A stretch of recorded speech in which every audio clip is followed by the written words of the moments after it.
Welcome to the podcast. This episode is brought to you by Maison Beljanski, providing natural supplements for helping your body's healing and wellness, inspired by over 40 years of groundbreaking research. Today we are talking with Jenny Powers, who's a Ph.D. in immunology. Jenny, welcome to the podcast. Thank you so much. I'm really glad to be here. So you wrote a book recently called On the Origin of Being, Understanding the Science of Evolution to Enhance Your Quality of Life. Yes. Excited to kind of dive into that and what that's all about. But you also were a collegiate basketball player, is that right? I was, yes, at the University of Colorado in the 90s. So it was a long, long time ago. But that was a really interesting experience. We were pretty good. But unfortunately, I just had so many knee problems. I've had 7 knee surgeries. Oh my gosh. So I don't play basketball anymore. But I did just start doing taekwondo, because that's what my kids do. Because that's so much better for the knees, right? It actually really is. Is it There's not a really? lot of, yeah. I mean, I haven't gotten to a lot of the jumping and pounding, and I can't do jumping jacks, but it's really nice because I feel like an athlete again. I feel like I'm Mm, embodying my body in a way that I haven't really since, I was playing competitive sports. So I'm really happy to have found that.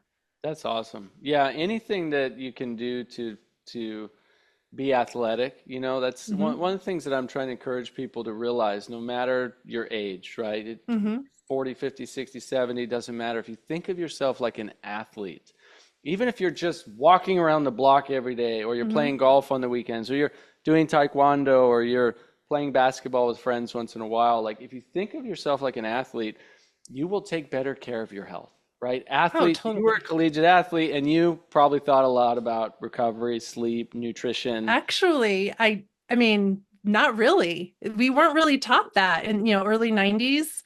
I don't I wish I could go back and go through that experience now with knowing people having a focus on mental health and all of this, how to fuel your body right, how to recover right. I mean, I feel like there really wasn't a whole lot of direction back then, other than weekly weigh-ins, which were not healthy either. Um, Right. so we took care of our bodies in terms of, making sure we didn't injure ourselves, working up to things. We did have rest and recovery days. Um, but I wish I knew then what I knew now about nutrition, because I turned 50 next year, and what I've learned through writing this book and putting some things into practice is that I feel better now than I've almost ever felt in my life. Mm. And I felt like I could go back and be an athlete, and I could go and, just kind of, you're right, age is not a number, and knowing that as you get older, I started lifting weights because that's really important. Taekwondo is flexibility, it's balance, and it's also just like control, and it's a very like intellectually stimulating activity as well. Mm. Um, and it just feels so good to push myself beyond, like, for an hour and a half, I'm literally breathing hard and sweating for the entire hour and a half, and it just feels so amazing afterwards.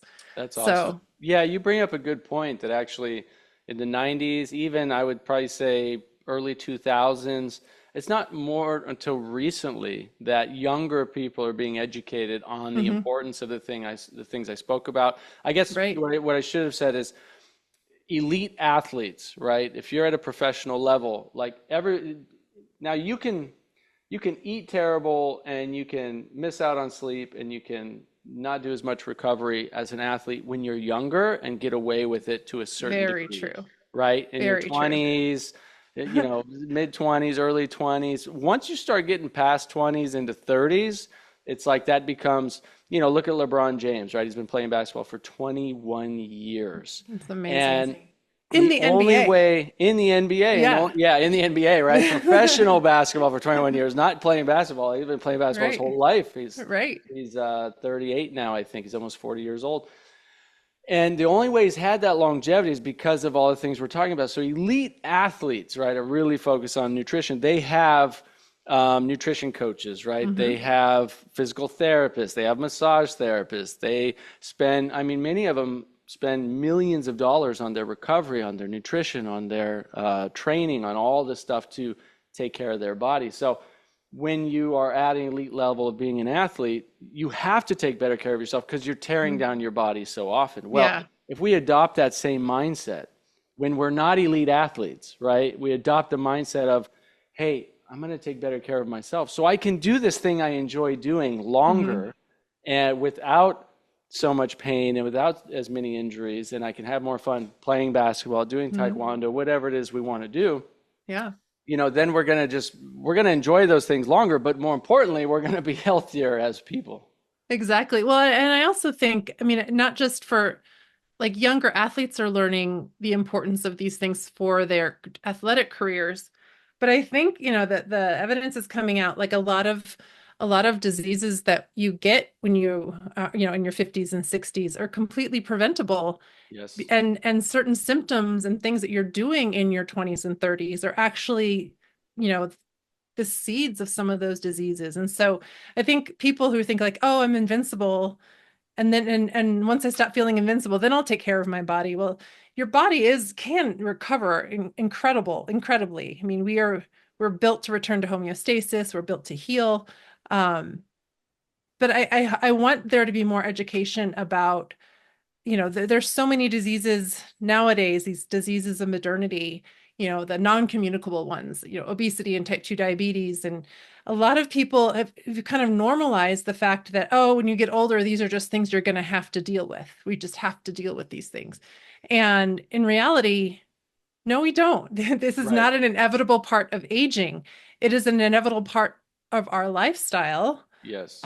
which has changed. And that's kind of the main point of our book, is that while we've pretty much, since our world started changing radically with the agricultural revolution and then the industrial revolution and now the information age, our world has changed, like our environment surroundings has changed so much and our behaviors have changed so much that we're no longer providing our bodies with their evolved biological needs because our bodies have pretty much stayed the same and our lifestyles have changed. So there's this mismatch between what we're doing to our bodies and with our bodies and what our bodies actually need.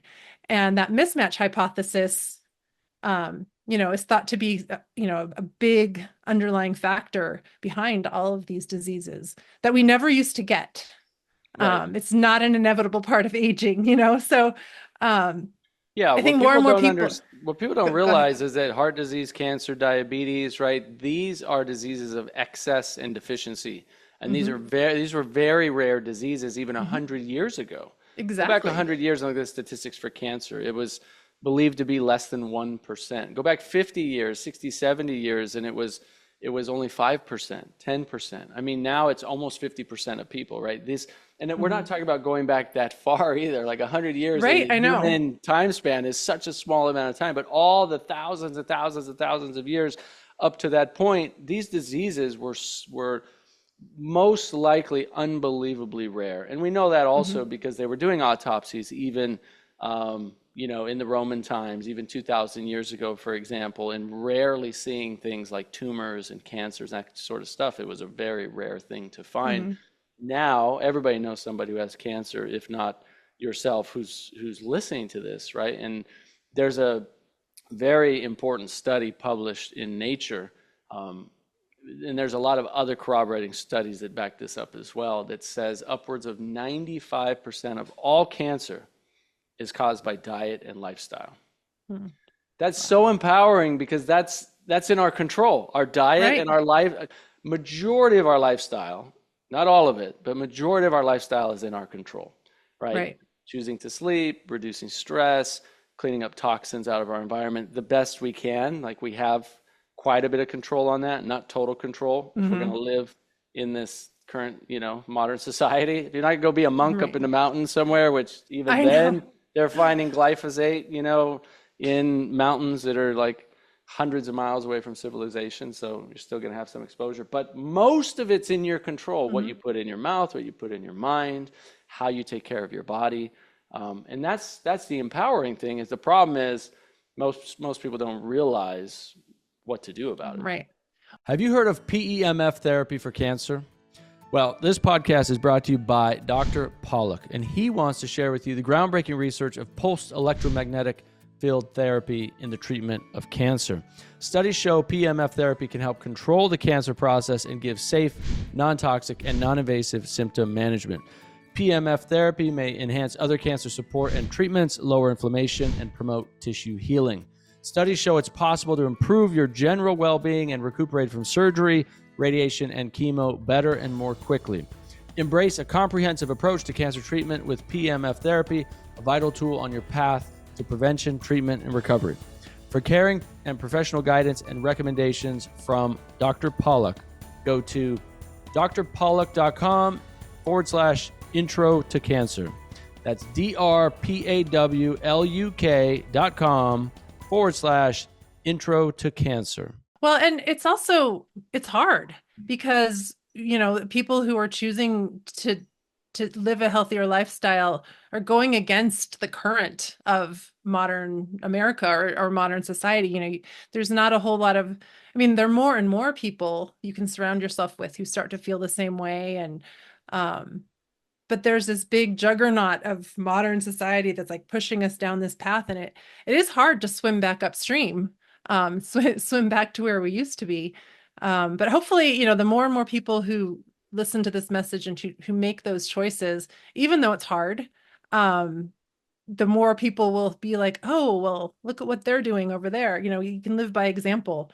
And hopefully more and more people will get on board.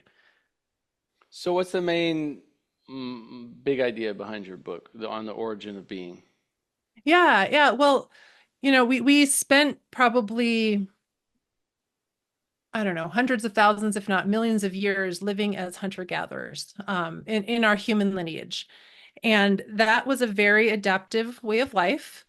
And it also allowed us to, our evolutionary adaptations were supported by our lifestyle changes that we made in terms of our diet, in terms of how we walked, how we moved, how big our brains got. And so, we really wanted to give people, we like to kind of tongue in cheek say this is a scientific self-help book because we didn't rely on trying to interpret other lifestyles, or we didn't rely on our own personal experiences. Like, this is how I did it. We really wanted the science of evolution, this historical knowledge of, maybe from even the beginnings of life in some cases, all the way through to today. There's this continuum of how our bodies, how our behaviors are meant to be. And so the book really tries, this one particular book focuses a lot on that mismatch hypothesis. And then we talk about four different parts. And we like to think of these as kind of our basic needs: sleep, nutrition, how we work and rest, and our interactions with nature. And so each part goes, we'd have our evolutionary history. We talk about how hunter-gatherers, how those behaviors express themselves in hunter-gatherers. And then we talk about modern behaviors. And by the time we get to modern behaviors, I think hopefully it's pretty obvious to people how far we've really strayed off what our bodies really need. And then we have we end each part with a chapter like, how can we bring, we don't want to go back and live as hunter-gatherers. The modern world is amazing, but it's a double-edged sword. But humans are very, intelligent and creative, and we can make adaptations just by changing our behavior. So if we can learn some of the behaviors in the past and figure out how to bring them into the present and adapt them into the modern world, we hope to leave each chapter with some like really simple, actionable items that people can use going forward. Yeah, that's a good approach, I think, because there's a push in a certain amount of people to kind of romanticize our ancestors' way of living to a degree that's not practical today. And also, I think, well, and it's also not necessarily true. And it's also not necessarily healthy in some ways, right? Like that's just because the idea that I believe is that just because our ancestors did something doesn't necessarily mean that's what we should be doing. Like that's the first big idea that I think is, from my perspective, is important to realize that many things our ancestors did we could learn from and adopt today and Hmm. implement and see improvements in our life. And Oh, other things totally. they did probably we shouldn't be doing, and it's good that we're not doing them. Right, right. We've evolved, we're past that. Right. We've come past that. Yeah, and so we talk a little bit more. This is actually the first book in a trilogy, a series. So the next, each book, each subsequent book kind of goes up the complexity ladder, I guess. So like the next book that we just started working on is going to talk about social groups, the need for community, how child rearing has changed, and also the relationship between the sexes has changed. And so that's kind of like social needs, our social needs. And then the last book will cover even more complex ideas like the arts and religion and rituals and ceremonies and things like that. So those are kind of our cultural needs as human beings. So we were hoping as people kind of read their way through this book, they can kind of build on and not everything is going to work for everybody. People have to try things on themselves, and if they don't work, they need, they don't have to keep going. Hmm. Try something new. I feel so many times in, our modern health and wellness culture, people get so fixated on like this is the only way we Right. can eat. This is the only way we should do this. And every human is so different that what works for one person is not going to work for another person. So, saying, oh, well, I can't eat that because I'm a carnivore. Well, we have someone over here saying, well, you shouldn't eat meat because we're, vegans. And then there's someone, people everywhere in between. And the answer to that is, well, yeah, because when we lived as hunter-gatherers, we lived in the Arctic. We ate mostly animals, like 5% plants. And then we lived in the tropics where we ate mostly plants, maybe only 15, 20% animal products. And then there's everywhere in between. And so what humans are omnivorous and we're adaptable, but we're also, we are all different. Our genetic needs are different. I think this really cool nutrigenomics is kind of coming along to kind of see, well, what foods, where's my ancestry and what foods did they eat? And maybe those foods are actually going to be what I need to support my nutrition. And so I really feel like, just like medicine, functional medicine, everyone has to have an individualized curriculum pretty much because everybody's bodies are different. And so I feel that way about nutrition. Um, because we're all pretty genetically similar, but we are all very different, and that's what makes humans so interesting. Yeah, I agree with quite a bit of what you said, and that the part that I would kind of challenge you on a little bit is that idea, like challenging people on this idea that the idea that we are so different from each other. That's very clear in personalities. That's very clear Hmm. in spiritual beliefs. It's very clear in, ways of being and so forth. But as you said, genetically, we're almost identical, right? If you Hmm. compare an elephant to an elephant to an elephant to an elephant across all the different types of elephants, even though they're slightly genetically different, and every one of them has a different personality, Hmm. they're all basically the same kind of animal, and they all basically eat the exact same diet, right? Right. That's true for gorillas, that's true for rhinos, that's true for every animal on the planet. The thing that I think has gotten in the way for us is our minds and our egos, Mm. thinking that I'm so unique, I'm so special, I have to be so different, right? And that ego, that identity, then gets in our way and makes us have to, do all these unique different things to try and be special, try to be recognized, try to fit into the hierarchy, Maslow's hierarchy of needs, right? And oh, I need to be liked, I need to be different, I need to be special, I need to have purpose and all these things. When in reality, life to me is so much more simple than that. It's very, like, if we talk I about agree. diet is actually I agree. so simple when you really boil it down to like the base principles. Like if you follow basic principles of diet, you're Hmm. going to be fine in most cases, which is eat Exactly. real foods, avoid Whole processed foods. foods, Yeah. eat plenty of plant foods in your diet, Hmm. eat organic, avoid, chemically infused foods Exactly. and pesticide foods and all these things. Like, there's really basic principles, but then we try to complicate it. We try to be special and unique.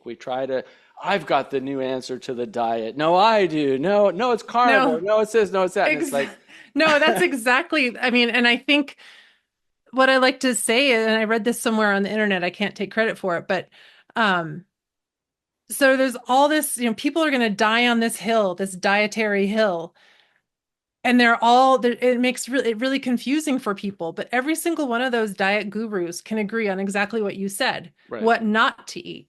If we can all agree on what not to eat, then it's pretty easy because what's left over is what you said, whole foods. right, Our ancestors ate animals, tip nose to tail. They ate organ meat, they ate connective tissue. Um, when we ate plants, we had to, we learned how to process plants and kind of get rid of their toxins by cooking or soaking or fermenting. But we ate the skins and we ate the seeds and we ate everything in between. So we were provided with not only the macronutrients, carbs, fats, proteins, but also a wealth of our micronutrients, these vitamins and minerals and fiber and things that the modern world actually takes whole foods and it strips out all of these things to make food products. And then 90% of what is in the grocery store is made out of these food products stuck together in different ways. right. But we've totally taken out um, the really, the important stuff. It's not just about calories. It's about all of the stuff that a whole food brings to you. Exactly. Yeah. What would you say? Well, a couple questions. Mhm. Before I forget, did you study at all kind of the blue zone communities and in your research? No, it's actually something relatively new that I've come across. But it's really interesting to kind of now look back and compare what the Blue Zone people are doing and how they really do actually live a lot more like our ancestors. That especially in terms of their movement. They're Right. not sedentary. Right. And that's a huge piece as well. Yeah. Not only do they eat whole foods, but they grow their own foods. They're gardening, they're walking, they're sharing their community. It's not just about what they eat, it's their entire lifestyle that really it doesn't mimic how we used to live, but they've really done a good job of taking the things that our bodies need and adapting it to a more modern world. Um, I think that our ancestors, we weren't built for sitting. We Right. we're not built for looking at and doing the same thing for 8 hours a day. We squatted, we lifted, we walked, we ran, we dug, we hunted, and we were never doing one thing for 8 hours a day in one position. Right. And so I really feel like that almost as much as nutrition, being able to integrate that kind of movement and variety back into our daily lives is really important too. Yeah, I did a peyote ceremony once with these Native American elders years ago in Santa Fe, New Mexico. Hmm. And we did it in a teepee, a very traditional um, ceremony. And this is basically this particular group of elders this was like their church. This was part of their spiritual practice. Hmm. And these men were easily in their 60s, and they had the energy and youth and vitality and movement ability of somebody who was 15 years old. I mean, I had trouble sitting on the floor because you go in at sunset and you do the ceremony all the way through the night, and then you come out at sunrise. And, I hadn't been sitting cross-legged for more than 20 minutes at any time on the floor. And you Hmm. sit on the ground, for all night long. So whatever that was from sunrise to sunset, that's almost 12 hours, I think. I don't Hmm. remember.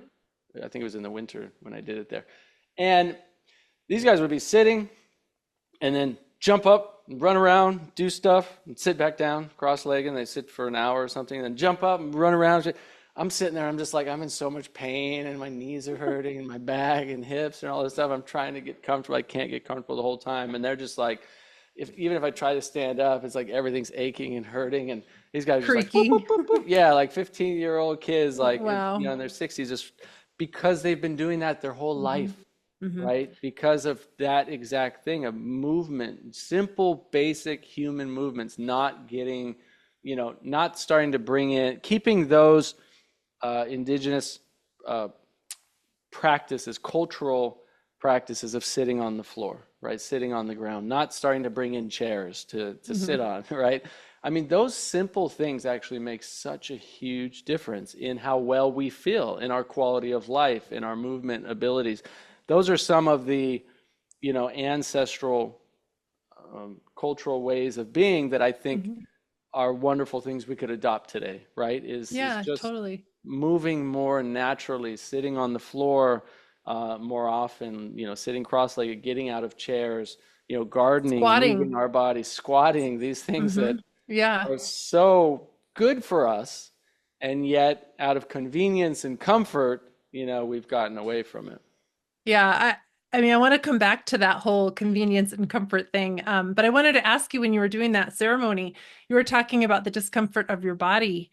But how was your mind? Like what did you go through in your mind in terms of discomfort or, With the cold and flu season here, it's critically important that we enhance and strengthen our immune systems. Yes? Would you agree? The problem is, though, that there's so much confusion out there when it comes to what actually works for our bodies and for our health. Well, I'll tell you what I used. I used Maison Beljanski's wellness products. Maison Beljanski's products are backed by science to not only help empower the immune system, but can support detoxification and contribute to our overall health. Coming from Europe, the all-natural Beljanski formulas are now available in the United States and are recommended by top doctors everywhere. A lot of the colleagues I work with, functional medicine practitioners that work with patients with all kinds of diseases, are recommending Maison Beljanski's products to their very own patients. As a special sponsor of this podcast, Maison Beljanski has included a very special discount offer for all of my listeners. You can get 15% off your first order using the promo code Nathan, and you'll always enjoy free shipping when you order 4 products or more. You can grab your wellness products today at maisonbeljanski.com. That's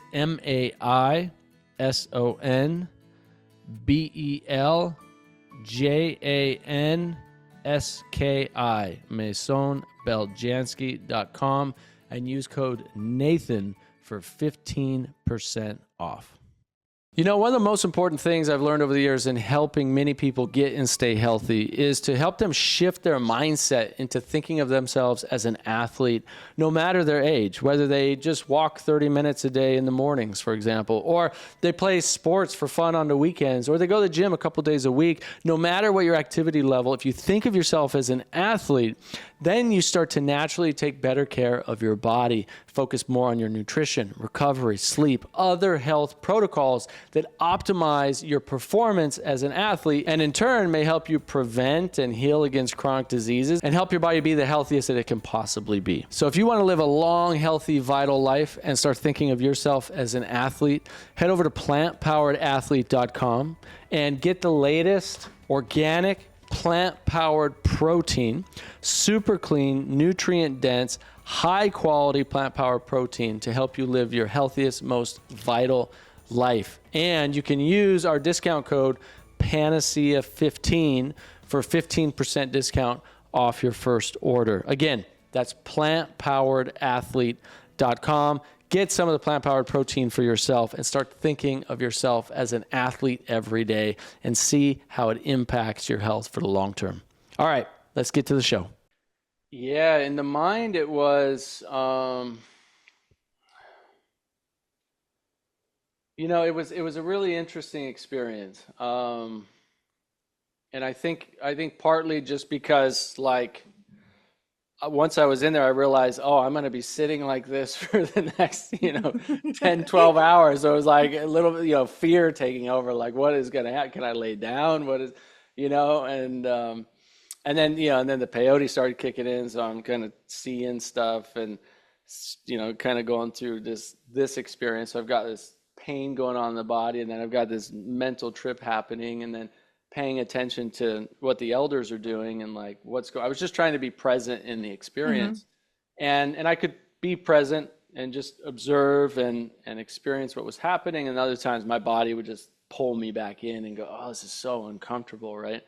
I remember at one point, somehow I was sitting in the main chief elder's position, which was at the head of the teepee, and they had been there's a fire in there, and there's a firekeeper, and they'd been creating this with all the ashes. Like he was constantly working on the fire the whole time and organizing the ashes. And by the end of it, the ashes had made this incredible arrow, beautiful arrow out of all the ashes from the fire that was pointing straight at, where the main tribal elder sat, which is where at some point they had sat me down there, and I was the only person to sit in that place for a while, and then I could feel all that energy coming towards me. It was Wow. actually a really crazy experience. I It's like bet. I was like, what is going on? It's pretty incredible. But I was also just like trying to observe everybody. Everybody there had been doing these kinds of peyote ceremonies. That was the first and only time I'd ever done peyote, but it was a challenging experience that I'll probably never do again. I can't say I got a ton of, I've done mushrooms before when I was younger, and they definitely helped me spiritually, like tremendously. I've had some psychedelic experiences that have been, very, very helpful for me. Um, but this, I did not feel like I got a big kind of spiritual awakening out of it, other than, man, I gotta take better care of my joints and sit sit on the floor more often. Yeah, it was more of Uh, an experiential yeah. thing that you got out of it. Yeah, no, it was actually, I think the biggest takeaway was, look at me, this young, supposed to be healthy, fit guy. I was probably, I don't know, this is 10 years ago, maybe 8 or 10 years ago. And here are these, older 60, 70-year-old guys, and like they are clearly healthier than I am physically. Like, what is going on here? I think it was a big Wow. aha moment for me. Um, Wow. And that's something that we can, even though people, a lot of the clients I work with go, oh, those days are gone. No, we can regain that. Yeah, it's Hmm. hard work. Yeah, it's not easy. It's not comfortable, but we could regain that mobility through practice. We could regain Right. our vitality through changing our diet and lifestyle, right?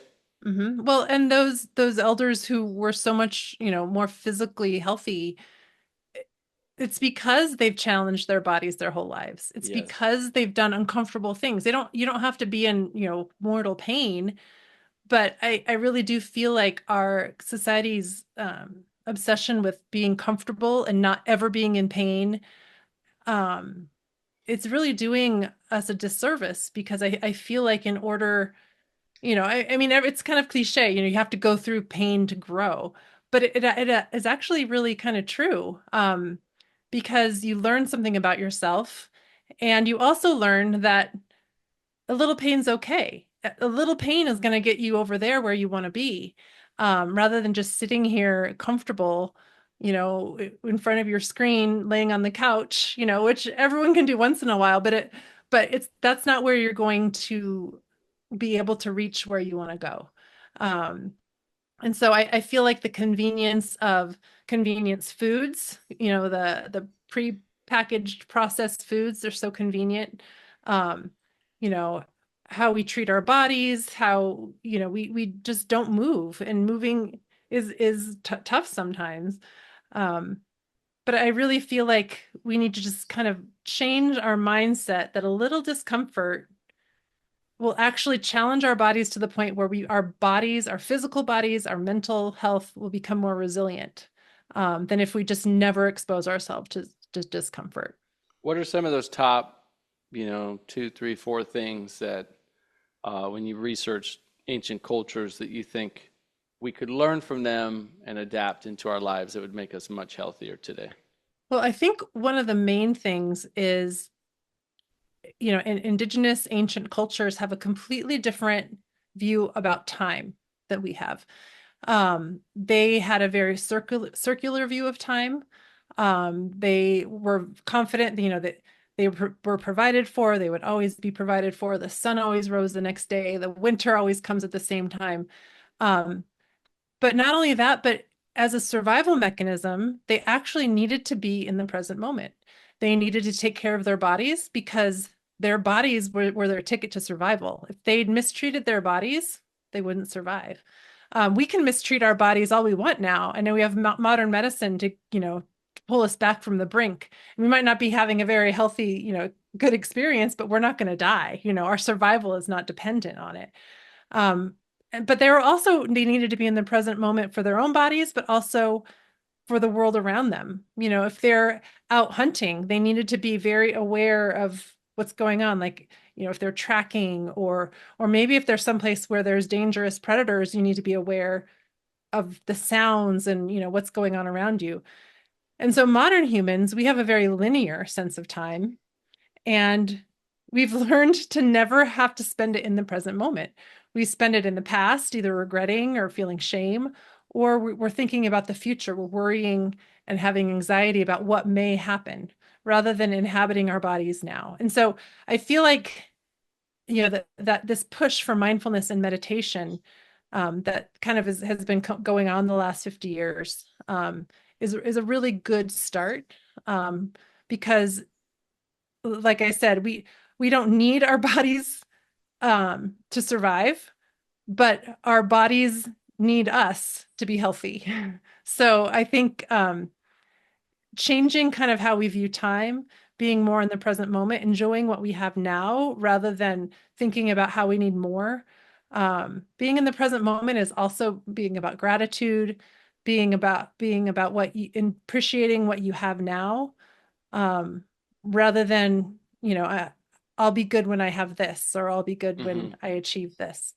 So I really think being in the present moment is a really good place to start because that covers if you're tired, you go to sleep. You don't stay up and binge watch for 3 more hours. If you're hungry, you eat. If you're not hungry, you don't have to eat. um, if when you're working and you're starting to feel fatigued, you need to take a break. Um, and so being aware of your body in the present moment, I think will just go a long way. Yeah, I agree. I love the yogic philosophy on this, which dates back thousands and thousands of years, potentially 10, 20, 30,000. We don't know how many thousands of years Right. it goes back because it's been handed down orally for so many Hmm. thousands of years before it was ever even written down. But the yogic philosophy, Raja Yoga, for example, I was reading a book by Swami Vivekananda, and he talks about in Raja Yoga how the idea today we kind of have this idea that the body is the end. So the whole goal is to be healthy, to get the body healthy, to stay healthy. Like that's the goal, right? Then we'll be happy. So we got to be Hmm. healthy to be happy. But what the ancient rishis and masters and yogis out of India taught, which was the body is a means to an end.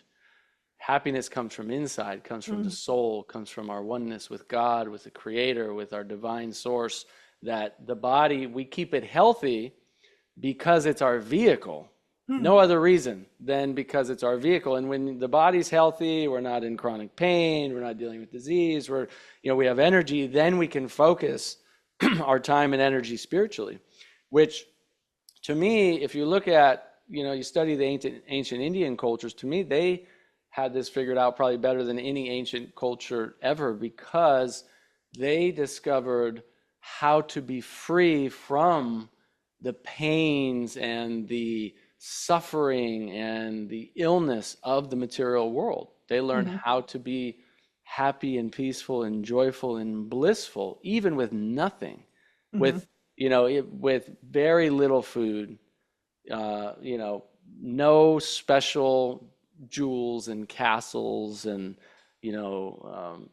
communities of people. No. Did we just cut out there? Your screen went blank for just a second. Yeah, that was weird. I saw I go blank in the corner of my eye.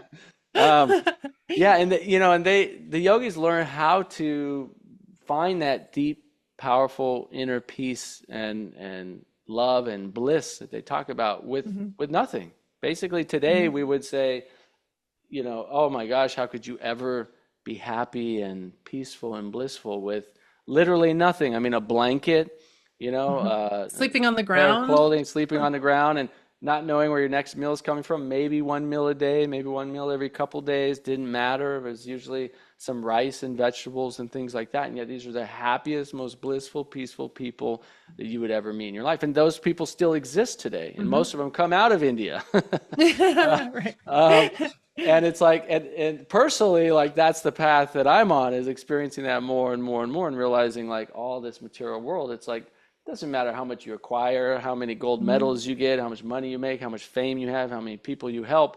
Like all that stuff is fine, but none of it will ever truly make you happy, right? Hmm. Like, like you said, living in the present moment, that's step one in the right Yep. direction. Yeah. Realizing that we have to find that inner peace in the present moment. And I don't know, I can't speak to the minds of many hunter-gatherer communities, like what they thought and believed about. Did they worry about the future? Did they fret on the past?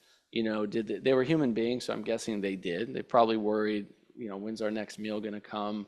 They probably, were concerned about the person they killed that they shouldn't have killed, or losing a family member, or whatever it could be. I'm sure those, because they're human beings and everybody Hmm. has a mind, and the mind's tendency is to jump forward into the future and go backward into the past until we gain control of it through Hmm. meditation and breath work and, mindfulness, as you Right. mentioned. Well, and I think, me saying living in the present moment, it's impossible to always live in the present moment.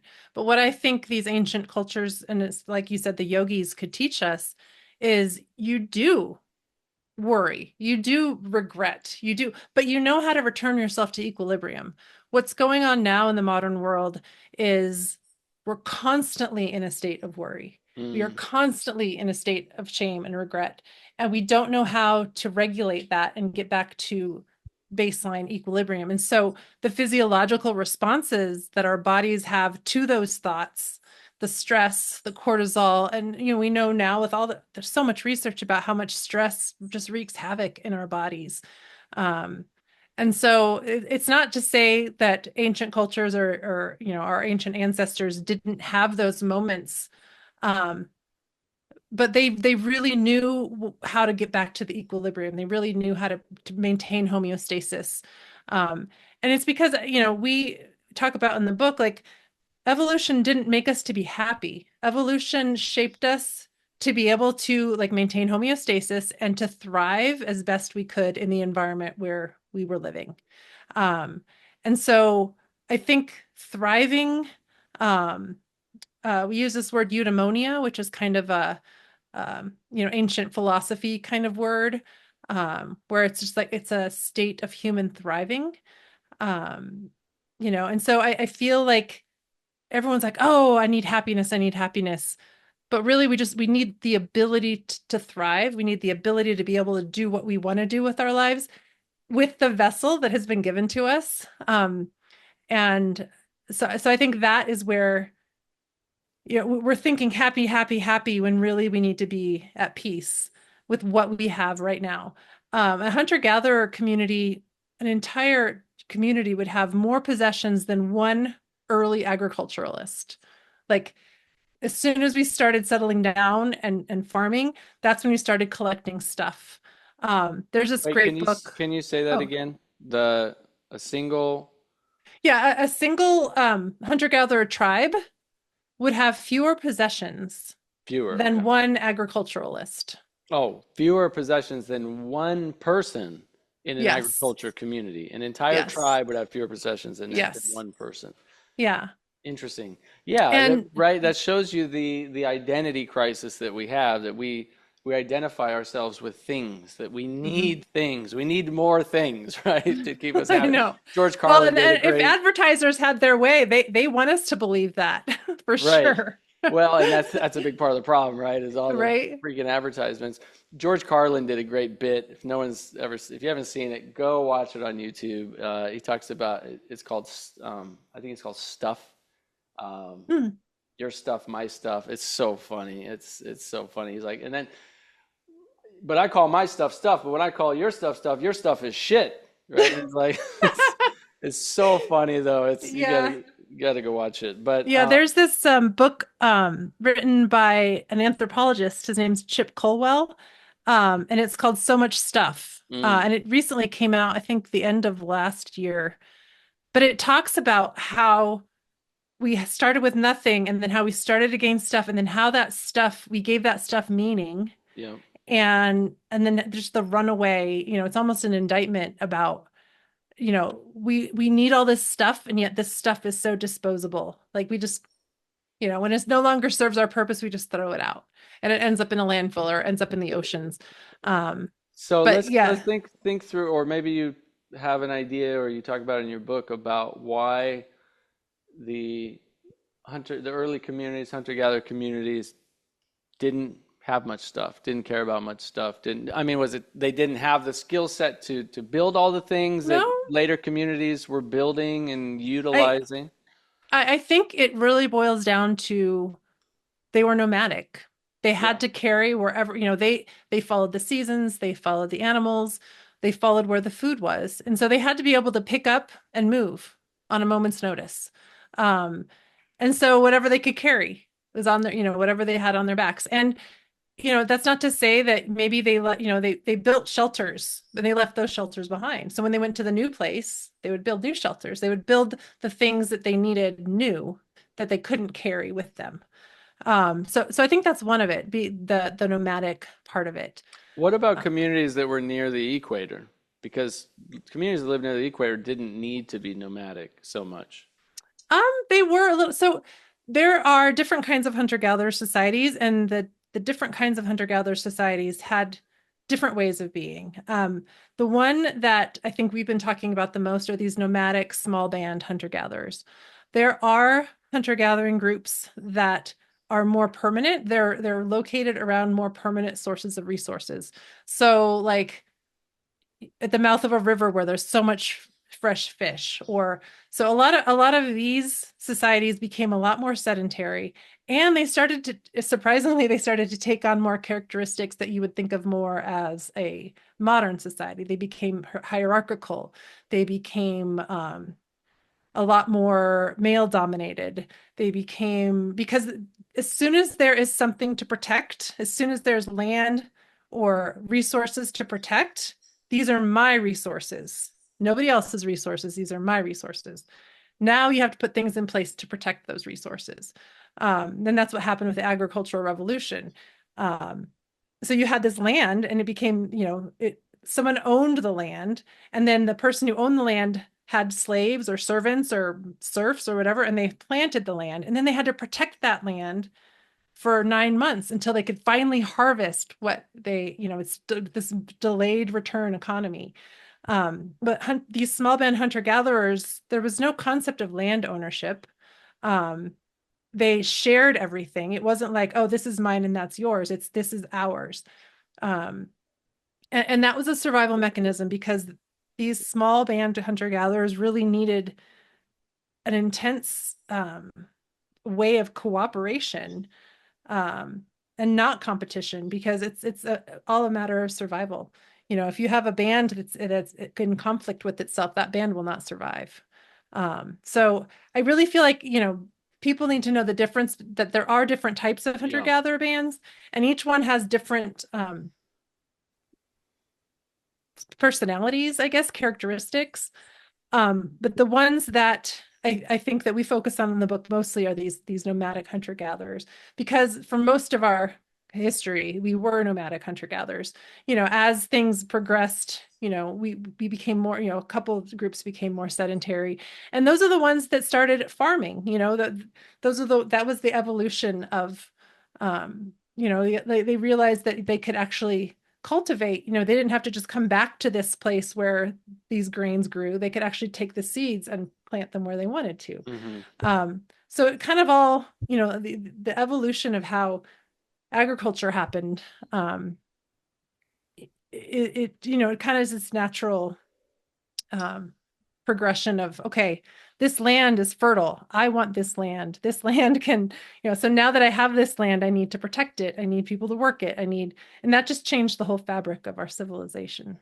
Yeah, and we still, I think the bigger underlying problem there is the one that we're still seeing today, which you mentioned previously, is that it's that identity complex, that idea that this is mine and I need Hmm. to protect this and this is for me and my people, right? And Hmm. but that's ego. And when I say ego, it's like just that's identity. Identity is the part of our mind that we identify with things because we don't know who we truly are. We don't realize that we are infinite beings, that we have everything we could ever want. We Hmm. could, we have all the resources that we ever need, and we can share with everybody. In fact, this has been shown in cultures Hmm. around the world where when people actually come together and go, hey, no, we're going to actually share resources, share ideas, support each other. Everybody's welcome. We help each other. When that is the cultural norm, then Hmm. everybody actually thrives, right? Those communities Hmm. thrive. The problem is other people come in and go, oh, these guys aren't protecting their land. They don't have weapons or guns. They think So that we're going to take it from we're going them. to take it from them, right? And then it creates this, oh, it's mine. No, it's mine. Oh, now we have Right. to protect Yeah. ourselves. And that's all that is a lower level of consciousness, in my opinion. Hmm. That's we're literally not conscious of the fact that we don't have to be survival of the fittest, right? This whole Darwin, I don't know your take on Yeah, I think Darwinism, people have but a yeah. People have people do not understand what survival of the fittest actually means.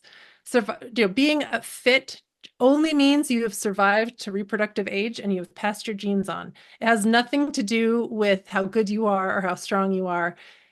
Being fit in terms of Darwin's, or survival of the fittest is only that you've passed your genes on.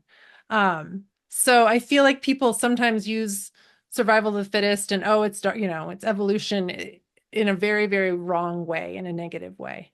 so correct Um, me if I'm wrong, but I also understand Darwinism as basically everything's competing against each other for that survival to spread on, um, to reproduce, right? That so everything yes, comes from a competitive philosophy versus a cooperative and collaborative philosophy, which it to me totally it's depends on the species. yeah, but I mean, so you could give me some examples, which I'd be interested to hear. But when I look at nature and study nature, actually down to the minutest bacteria, everything's working in collaboration, right? Everything in cooperation. Now, you might say, well, there's invasive species and there's bad bacteria in these, but even they have a purpose. And even, Mhm. it's like I still try to understand the purpose for freaking mosquitoes. Like, why mosquitoes? I hate mosquitoes. I I can bring love that one up every too. other creature, but not mosquitoes. But I know that they're great food for the fish, So it's like Mhm. And they the have a birds purpose and too, and the birds and all of that, yeah. right? But everything actually, even down to the minutest bacteria, the plant, everything has a purpose, right? Fungi, oh, Hmm. it's breaking down Hmm. things, fungus forms, yeah, but that's because it's time for that tree or that plant. It needs to be breaking down because it's already unhealthy. And now you're going to bring nutrients to the rest of the plants around it. Yeah, Like I think everything you bring up actually a really works good in point. collaboration, cooperation. The Mhm. only thing, the one thing that doesn't very often is human beings, where, Right. and this is where all our problems come from, is because we think we are competition against each other Mhm. and not realizing that, oh, when we actually work together, things are better. Right. And we do see that around the world, but we Yeah, I also, also think, yeah, when you say all of nature has a purpose, we hold ourselves separate from nature, and we talk about this in the nature part of our book, because we are nature. If we didn't have nature, we wouldn't have evolved, we wouldn't have survived. right. We're the only species on the planet that doesn't live in our natural habitat and isn't extinct because of that, though Mm. we're trying really hard. Um, so, uh, so I really think that what you said about having everything be part of this web. Humans used to be a part of this web, of life, Yeah. of being able to, and part of being in that web is when there's not, big outside things that are happening to it, it balances out. That life is balanced, the things that grow are balanced by the things that break down. Um, So I feel like there's this balance, and I feel like our ancestors and indigenous cultures really understood this about nature and our role in nature. Our ancestors aren't tree huggers, but because they realized that they needed to take care of the environment, and they needed to understand all of these different forces that are going on because their survival depended on it. And so being stewards of the land, and understanding the human being's role in that web of life is so critical. And I think we need to look to those cultures to teach us and lead the way back to that.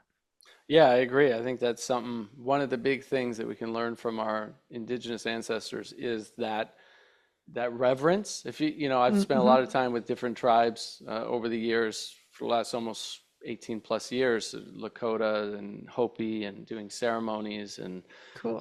sweat lodges and learning from them. And I've learned so much from these indigenous cultures. And the one thing that so many of them still hold as part of their culture is that reverence for Mm-hmm. the planet, right? Mm-hmm. Pachamama, Mother Earth. It's like, this is our mother. This gives us our life. This sustains our life, this Mm-hmm. planet. And so, how can we destroy this planet that sustains us? How can we treat it so poorly? How can we, it's like your own parents, taking care of you, giving you food, clothing, taking you to school, Mm-hmm. helping raise you. And then, every day you're cutting them, you're hurting them, you're kicking them, you're harming them, you're yelling at Poisoning them, them. poisoning them, right? Which, I mean, unfortunately, kids, we do that in different ways to our Right, parents right. unconsciously. Unknowingly. Yes, Yeah. I certainly did, unfortunately. And I've had to ask for a lot of forgiveness for my childhood, I'll tell you that much. Mm.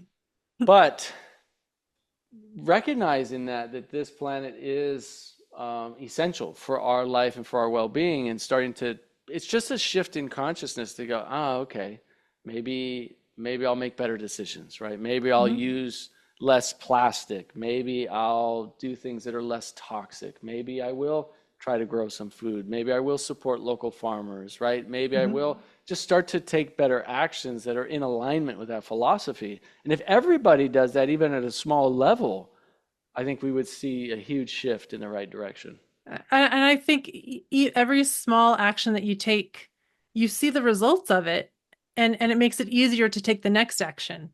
It's kind of this snowball effect. Um, there was something that you said earlier that made me think, well, and also the nature thing. So you were talking about these peoples who worked together, and they were thriving, and then this outside influence would come in, right? And say, well, for instance, like colonists who come to Africa, they're like, you are savages, you have nothing, you are poor. What's interesting is there are a lot of discussions about how childlike and playful these groups are. And so they actually, but they were saying that in a negative way. Like, we have to come save you from yourselves. Right. And that, like you said, the arrogance of that. But then not only do you change their way of life, but you remove them from the land because you want the land. And then if you watch what happens to those people who have been completely alienated from everything they've ever known, the speed at which the diseases of modernity come in, for instance, like I can think of like the Pima culture in the Southwest. When they were overtaken by modern society, they now have like 75% of the people over 30 or something crazy like that have type 2 diabetes Yeah. because they were so, like, they were just cut off from how they used to live, and they were forced to live this way. And we can see what happens to them. And what's interesting is what happens to these groups are a microcosm of what's happened to us over the last 12,000 years when we Mm. started, when we moved away from our homes, when we started changing how we lived. It took a really, really long time for all of these effects to start showing up. But effectively, what we've done to ourselves as a society is what people are doing to these indigenous groups, cutting them off from their way of life and moving them from the land, and then watching what happens. It's no wonder that where we are right now is, we're in such a plight of survival, of health, of wellness, of cooperation, of there's lots of violence, and there's just all this stuff going on, and it's because we're not living the way we used to live. And not that's not to say, I mean, human beings, like you said, we have ups and downs, and we have violent tendencies, and we have cooperative tendencies, and but always in a sense of equilibrium. But right now there's no way to return to that equilibrium until we start returning to what our bodies and our minds actually need, and that's how we evolve to live. What our bodies and minds actually need. So I'd love for you to talk a little bit more about that. I also want to just,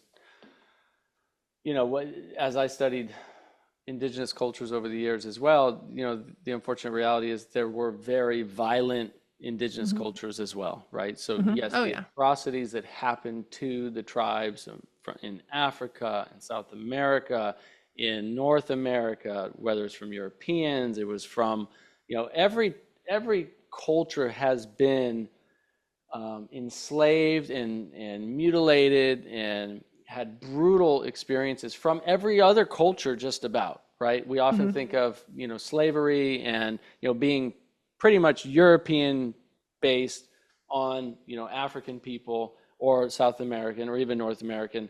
But it's actually, Native American tribes have enslaved each other. Africans have Hmm. enslaved each other, right? Hmm. Mesoamerica, tribes have killed each other and slaughtered each other. It's been a unfortunate reality of the human condition, of this separateness that we're talking about, of Hmm. this mind false idea thinking that, oh, this is mine and we are different, and Hmm. so I have to take from you because I don't have enough for me. When in reality, there's so much abundance for everybody. We can Exactly. clearly see that now, especially, you know, and I go to places like northern Kenya, Turkana, to go bring seeds and tools to the tribes who are literally starving to death today in northern Africa. Actually, in many places around Africa, but here, I'm meeting women who are 60 years old who get to eat 1 or 2 meals a month, Oh and my they're goodness. skin and bones, and their meal is like corn. They get like some corn, Hmm. maybe some peas with that. Wow. And Um, then you go into our grocery stores, and you're just like, there's so much food, they throw it out. Infinite. When It's just Yeah, infinite. I mean, yeah. in here in the U.S., people go, well, yeah, people are starving to death here in the U.S. Yes, that is a sad thing, but not necessarily starving to death. Not that I've seen. You can be homeless and still eat one or Hmm. two meals every single day. You just go to the dumpsters, right, behind a restaurant where they throw out literally fresh food every day. Hmm. We see that. You don't see very many, homeless people who are skin and bones unless they're really on drugs and alcohol. I mean, actually, I see a lot of homeless people who are overweight because they eat too much of this processed food that we The just throw crap. away. I'm not Yeah. saying it's better one way or the other. Right, I'm just right, saying right. that we still live today where tribes in parts of the world are literally starving to death because they don't have enough food.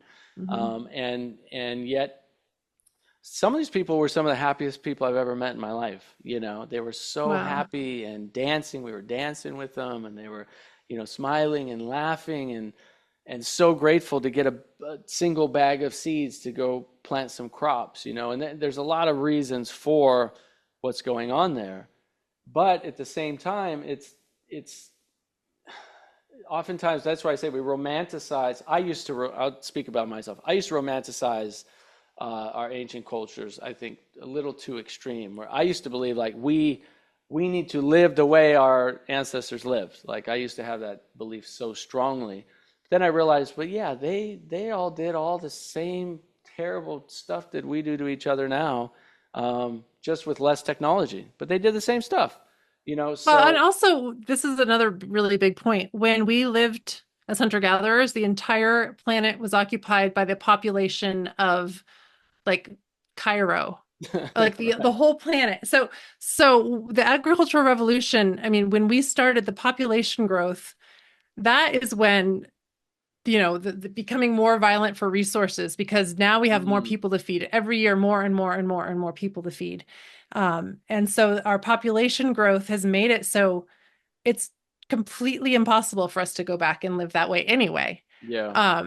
So what can we integrate together? What can we integrate?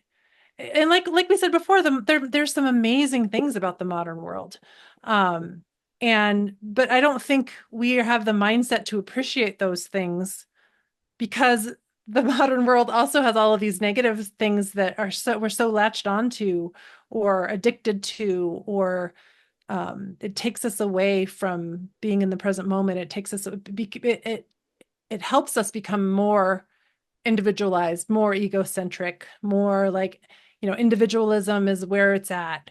Um, and so yeah, I feel like as romantic as it sounds, and it might be really fun to go camping for a week. You don't want to, which I love doing. oh yeah, which is awesome, but you get to go Right. back home, Yeah, and exactly. um, so I really think people need to uh remember that, it is an integration. We have to reintegrate and figure out how it fits into this modern world. And what are some Um, more ways that we can integrate some of the good things, the good qualities of our Yeah, ancestors well, I in mean, the so modern for world? instance, sleep. Yeah. Our, ancestors and hunter-gatherers who were studied into the present moment, they didn't actually sleep longer than us.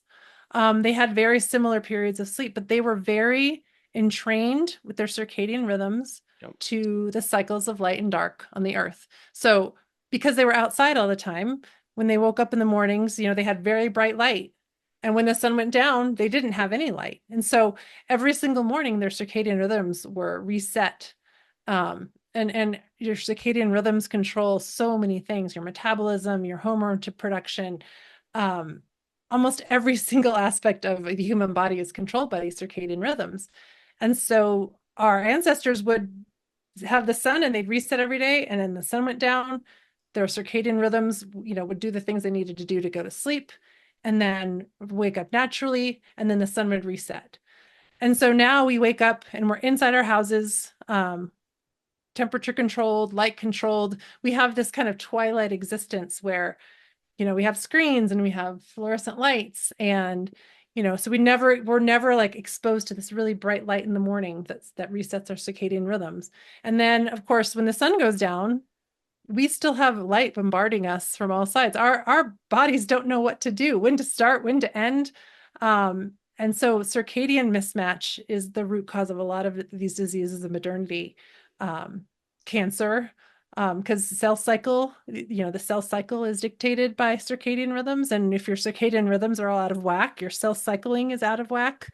Um, so that's just like one thing. Like we can get bright light in the morning and we can decrease our light. Some people call light a pollutant. It's polluting our worlds. Um, and so that's a simple way we can consciously get outside in the morning, get bright light, really be conscious of the light that we have after the sun goes down. All of our devices have these shifts where you can go to red shift or night shift, or because the circadian rhythms are very exquisitely attuned to blue light, the blue wavelength of light, because that's the wavelength of light that penetrated deeper into the oceans where life began. So that, I mean, even the very first cells of life had circadian rhythms. So that's one of the examples of like this continuum from way, way back into now of something that we still need to be aware of, that still control our body systems that we actually have control of. We just Yeah. didn't know that we needed to make sure we controlled that. It's really actually a very important topic. And one of the reasons that, I swapped out years ago most of the bulbs in our house for blue light blocking bulbs. So they're like, Mm-hmm. they put out an orange Mm-hmm. glow. So when we turn on lights at night, we still have light, but it's a fraction of the intensity. It's an orange glow. Mm-hmm. It doesn't It's like have the blue firelight light. almost. Yeah, Yeah, it it's doesn't have the blue light. more mimicking blue firelight at night. I read by candlelight at night in my bed Oh, instead of the nice. lamp as well, right? I have a blue light blocking bulb there, but I recognize that even candle is even better than that. It's interesting because like street lights, will mess up your circadian rhythm. So making sure that you don't have any light coming from outside in your windows. So we Mm-hmm. have, completely blackout shades. I saw a study that even they took one LED light and put it um, under the covers, so your eyes couldn't technically even see it. And just having a single light under Hmm. the covers, where your body was sensing it, was messing up circadian rhythm. So, leaving lights on in the room at all, night lights, any light at all, aside from like candlelight and moonlight. Moonlight actually doesn't affect the circadian rhythm in a negative way, from the research I've seen. So moonlight coming Hmm. in through the windows is actually fine, but in candlelight is fine. But any other light at all, you want to turn off completely. So you should Hmm. be generally in a totally blacked out room. Um, blue light blocking bulbs. I have the glasses. I just don't like wearing glasses in the evening, so that's why I changed out all the bulbs in the house. But blue light blocking That's smart. glasses can help as well. Yeah, since I already wear glasses all day, it doesn't bother me Yeah, to have it's those. easy for you, I'm sure. Yeah, you're Yeah, used to it. I'm Um, totally used to it. and that might be easier for most people than swapping out all your bulbs for, blue light blocking bulbs. But Well, but then if you swap out all your bulbs, you're not only, taking care of yourself, but everyone in your family is getting the same yes, experience too. yeah, And we don't exactly. have, yeah. And I do, and my kids don't, they don't care one way or the other, but I do care for them. So that's why, Exactly, so I exactly. Well, swapped and them and out. their eyes, they're like if they get used to that. I mean, every day I have, at 4 o'clock, I have all my devices shift. Yep, And if I'm looking at a screen while it's happening, I'm like, oh, that's weird. But literally your eyes, like 30 seconds later, I can't even tell the difference. yep. It's amazing. Your brain can like make those changes. Yeah, So like yeah, instantly. It's very fast. It's amazing. Yeah, I yeah. have night shift. That's a great. I'm glad you mentioned that night shift on the phone. Hmm. So it darkens at sunset and gets darker and darker as the time goes on, or oranger and oranger, whatever setting you have. Hmm. Um, and then the mornings, yeah, it's like I turn on the bright lights. My wife and I do our meditation 6 a.m. in the morning, and then we'll turn on the bright light, and then when the sun comes up, if it's a sunny day, like I run the dogs around the block, so I'm outside Hmm. getting that sunlight right in the Hmm. eyes, Well, as and you're early as outside, so you're possible. getting the benefits of nature, you're getting the benefits of movement. I mean, I think getting out in the morning and I walk the dogs. But getting out into nature in the morning, it has so many benefits, not just circadian rhythms, but the benefits of nature and the benefits of movement. Yeah. And that's, I mean, aside from all the research we have on this so far, which is a lot that shows the Hmm. benefits of everything we're talking about, it's just, it's the way that we're designed. As you said, we're Hmm. designed to be in nature, part of nature, living in nature. We're not designed to be in these, square boxes blocked off from nature 24/7. Right? That's not what and that's why we're getting so unhealthy. We're, Hmm. so many diseases. We have disconnected ourselves from nature. And the closer and closer we get back to nature, the less and less disease we're going to have. And I'm talking Hmm. diet, lifestyle, Hmm. toxic exposure, all of these things, stress. The more time you Hmm. spend in nature too, the less stress you have. Hmm. And that's why the Japanese have coined something called forest bathing, knowing Hmm. that when you go out and you go for a hike out in the woods, you literally feel better. Why? You're getting all these negatively charged ions. You're getting all this energy from the nature. You're getting Hmm. all, relaxation, less intensity. Um, I also feel like nature instills in people a sense of humility, mm, because there's so many things in nature that inspire awe. I really think that more people spending time in nature will really start helping that whole individual, ego, mind problem. Because I mean, there have been studies showing that nature does, instill humility in people. When people are out in nature, when they come back, to their normal lives, they feel more altruistic, they feel more gratitude, they feel um, and I mean, then that's not an accident, it's because that's where our senses, evolved. We were in nature. We feel comfortable in nature. It feels right when you're out in nature. You're just like, mm. oh, finally, I can relax. I can be what I'm meant to be. Just like being, just sitting there in nature. I've had that experience so many times. It's so true. Um, It's so yeah. true. It's so powerful. Um, well, Jenny, it's been awesome talking to you. I know we could probably talk for another hour or two just on Probably. nature alone. Oh yeah, get me started on nature. Don't get me started. So spend more time in nature, folks, whatever you can do, whatever you Yeah, can that do. if this is the only thing you get from listening to this, go outside. Yeah. Jenny, where can people get your book and get in touch with you? Yeah, well, we have our website, www.ontheoriginofbeing.com. There's a link there to get our book. It's also wherever online book retailers are sold. So Barnes and Noble and Amazon and places like that. I am on Instagram. I kind of just got back into social media for the book. And so I spent Instagram's probably my favorite platform. I'm at On the Origin of Being. And there's also, the places to contact us on the website. You can join our newsletter.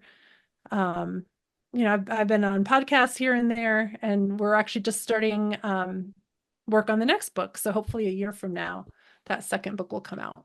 Awesome. Well, maybe we'll have you back on next year. Oh, when that'd the be book great. comes out, we could talk about book 2. Exactly. There's a lot of fodder there too. Awesome. Well, thanks, Jenny. It's great to meet you. Thanks for coming on. I appreciate it. Thank you so much. I really enjoyed our conversation. Me too. Take care. Bye-bye. Thank you for listening to the Nathan Crane Podcast.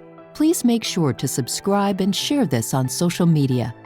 Then head over to nathancrane.com for your free ebook. So when we're talking about, what are these underlying causes and conditions of these chronic diseases, cancer, diabetes, heart disease, they all have very similar, if not identical, causes. And that's the thing, is when we get to the root cause of these diseases, we can not only prevent these diseases from ever happening, but empower our bodies to heal from them. In every one of our cells, we have tens and hundreds of thousands of chemical reactions that are happening every second that are cycling back and forth. It's like sort of a yin and yang. And, for me, the soul's purpose is evolution. It doesn't care about comfort. It cares about evolution. And so I think so long as we are following our soul, then we will evolve. And I think what sometimes blocks us from living our purpose, from manifesting that next level of our expression, is we have not evolved. There is also time for letting go all the expectations and relax and just breathe and be grateful for what you have achieved.